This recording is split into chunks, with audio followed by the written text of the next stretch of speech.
To be honest, I've never really understood what's so special about classic Jackson guitars, but that might be about to change because from the moment I picked this up, it feels different. This is the new Jackson American Series Soloist. For the first time in decades, Jackson is bringing production home, back to where it all started. These are production level Jackson guitars made in Corona, California, USA. And even though shreddy Floyd guitars generally aren't my thing, I'm really excited for this one because every American Fender I played has been awesome. And as a metal guy, I've always been curious about Jackson. So an American Series Soloist built in California, them returning to the origins of the brand is the perfect opportunity for an outsider to experience why so many people fall in love with Jackson. So huge thanks to Jackson for sending this guitar out for us to check out together and for sponsoring the video. Let's take a closer look from the perspective of a non-believer. But first, a quick spec rundown. This American Series sits between the production imports and the USA custom shop. Think of them as the Jackson equivalent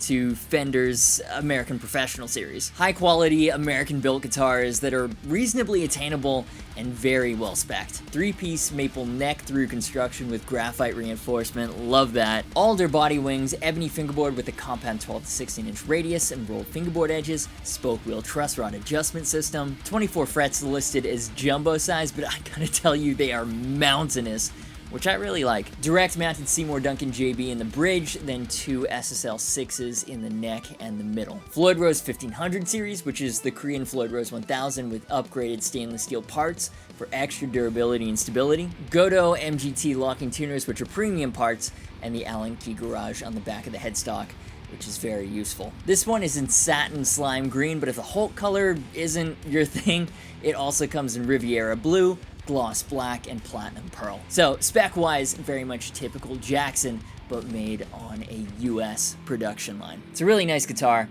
and that's why they include Dunlop strap locks to protect it. So all the specs are good, but how is it really? Well, I go by the notion that one of the best ways to test a guitar and really get a feel for it is to actually use it to write something. See what riffs it inspires. So let's plug it in, get some first impressions, and write a demo track.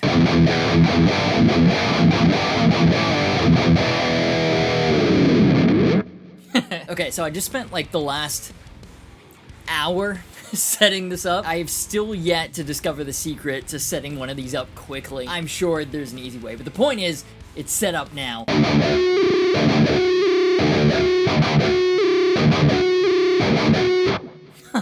Excellent. Now, it just so happens I got a new amp. This is a Marshall Silver Jubilee reissue. It's in the JCM 800 family. More importantly though, at least in the context of this video, back in the early days of thrash, like in the 80s, everyone was using Marshall JCM 800s. And again, relevant to this video, guess what guitars a lot of them were using? Jeff Hanneman of Slayer, one of his favorite guitars was a Jackson Soloist. Dave Mustaine, obviously a huge Jackson guy for years. Scott Ian of Anthrax, he's a Jackson artist, and Kirk Hammett has a Jackson V he plays all the time on tour. So all the stars, all the planets are aligning.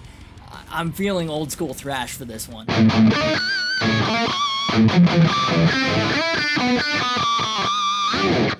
don't know whether it's the JB or the Marshall. There's a fuckload of mid-range in this tone.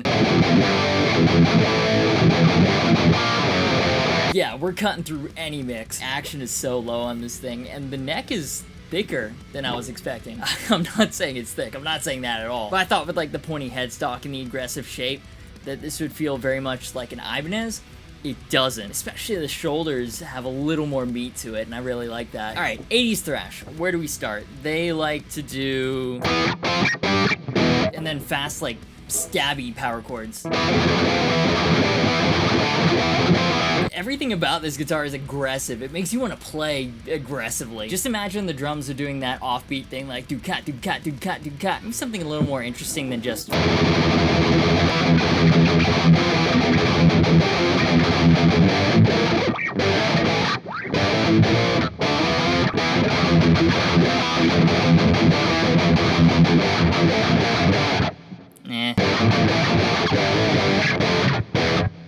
There's something there. The problem is I know what notes should be used for like generic Slayer-ish thrash. It's just been done to death, so like how can I use these notes to make something that's not boring as fuck? There's so much energy, it can't be boring as fuck.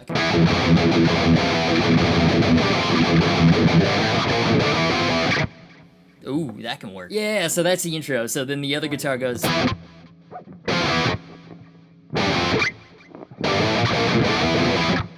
Nice. And then second repetition.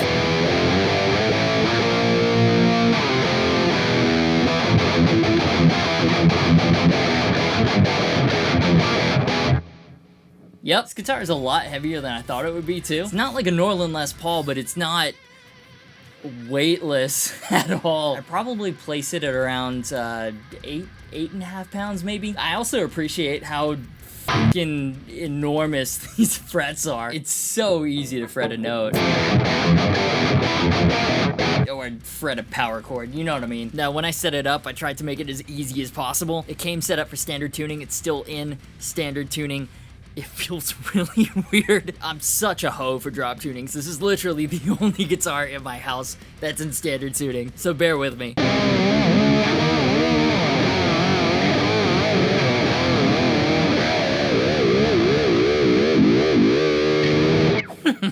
Okay, no, stop. Serious time.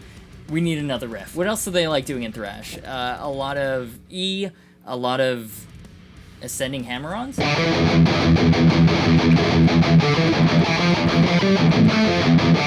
There's something in there.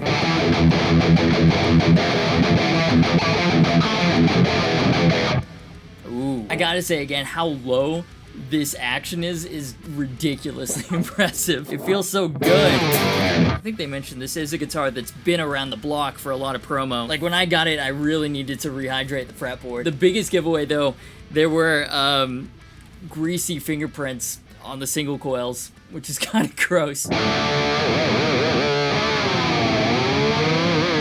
And then we need some sort of Slayer breakdown thing. I mean, not really a breakdown, but the drums stop doing the thrashy thing and it goes more into like a slow headbang moment. Like in Raining Blood, the, you know, the Slayer breakdown. I don't know, do you think that's too shameless? Nah, it'll be fine. And then the other guitar can do the harmony. And then thrash, you gotta have a solo. What would Kerry King do? Yeah, I'm absolutely cheesing through this with the wah pedal and the whammy bar. Wish all of our eardrums luck. But yeah, I think we have enough ideas for now. I'm gonna go ahead and work on the demo track off camera. And afterwards, I'll give you my assessment and final thoughts on the Jackson American Series Soloist. But in the meantime, the thrashy demo track written with riffs inspired by this guitar turned out like this.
So, wouldn't you know it, Jackson does old school thrash just fine. You know, this thing, Into the Silver Jubilee, just nails it.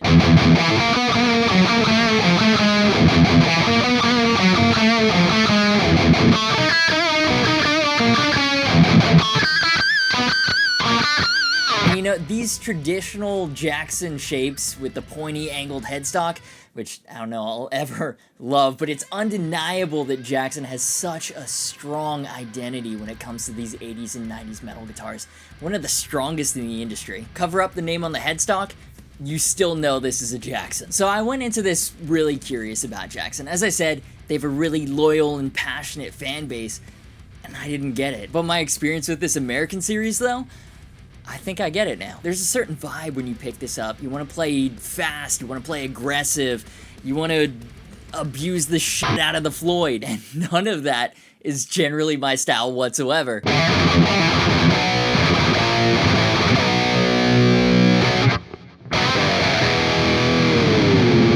The thing about this American series one, though, made in the USA, it's got that American Fender build quality. It's compelling you to pick it up. I'm telling you, if you watch my channel, you already know this is not my style at all. You know how much shit I've talked about Jackson in the past. Like, seriously, it's a goddamn miracle or a massive oversight that they've sent me this. And for the most part, they put me in my place with this one. Couldn't be happier about it.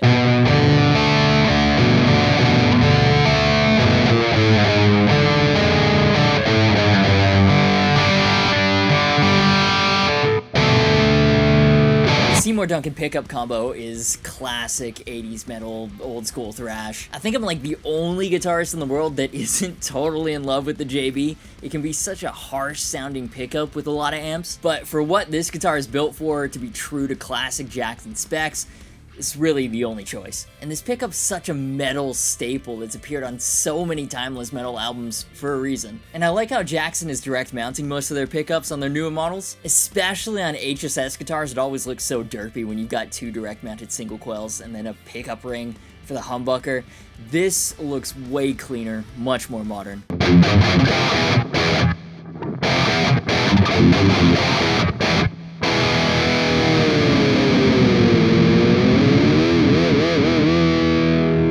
The Hulk green satin color is awesome.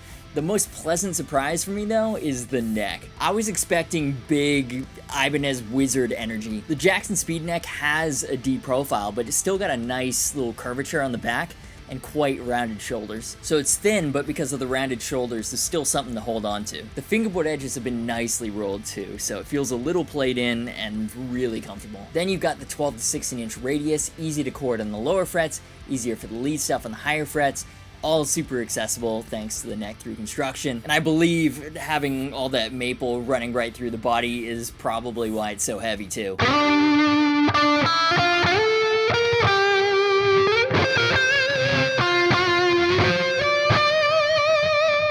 Again, this was a demo unit for promo, so now that I've hydrated the board, it feels really smooth, really healthy. I really appreciate the absolutely humongous frets. A lot of companies say they use extra jumbo frets. Jackson and ESP are the only ones I've come across so far that use frets this fucking massive. And they've only listed these as jumbo, so what their extra jumbo frets look like, I have no goddamn clue. But the colossal fret wire makes it so easy to fret notes. You really don't have to press down hard at all. And after I'd set it up, the action is so low on this thing. It's effortless. This guitar is insanely easy to play, and honestly, it's pretty difficult to put down. It seems like other people had the exact same sentiment, because you can already see from the huge amount of promo shot with this guitar, there's already a tiny bit of wear on the frets. Coming from the world of super modern guitars, I wish they'd use stainless steel frets because they're so durable and they feel great, but I understand why they've gone with nickel silver frets. This is a return to their roots, and that includes the specs. That's not to say they haven't included upgrades that don't affect the classic feel, like these mammoth aluminum lace side dots. They are massive. The frets are massive. The inlays are massive. You are not getting lost on this guitar.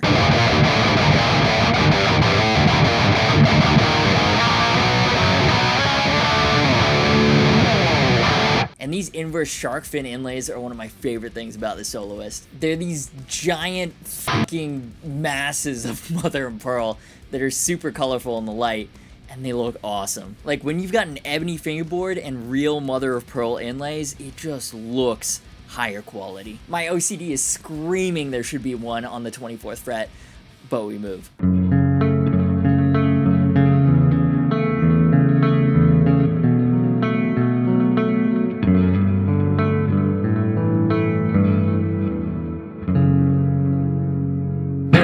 A couple of minor cosmetic things that could, well, honestly should be better. The ugliest part is the green paint on the side of the fingerboard, although some people might argue, hey, the color's cool and we get more of it. Luckily, that's a simple fix. All they need to do is take a little more care taping the fingerboard better during painting. There's some weird ugliness on the binding on a couple of the upper frets, a blemish here, and some slight discoloration on the back of the headstock that looks like it might have happened when they applied the serial number. But all these are super minor. I only found them when I really went looking for them because as a YouTube demo guy, it's my job to be annoyingly nitpicky, but that's where the negatives end. And I was quite impressed with the tuning stability as well, encountered no issues there. I was cursing the whole floating trem thing for the hour it took me to set it up properly, but after that, I was able to punish the shit out of the Floyd Rose, no problem. Dive bombs and aggressive wiggles all day, literally. Never found it getting stuck, never had to retune, apart from the minor fine-tune adjustments. And with the 1500 series, the mix of black and steel hardware looks really nice too. The last little thing I want to shout out are the faux anodized rear covers for the Floyd and control cavities. It's such a small, nice detail, but it's usually the small, nice details like this, like the mother of pearl inlays, that you don't find on less expensive instruments that reinforce the idea that you're holding a premium quality guitar. And for any wiring nerds out there, this is what the inside of the control cavity looks like. It looks decently clean to me.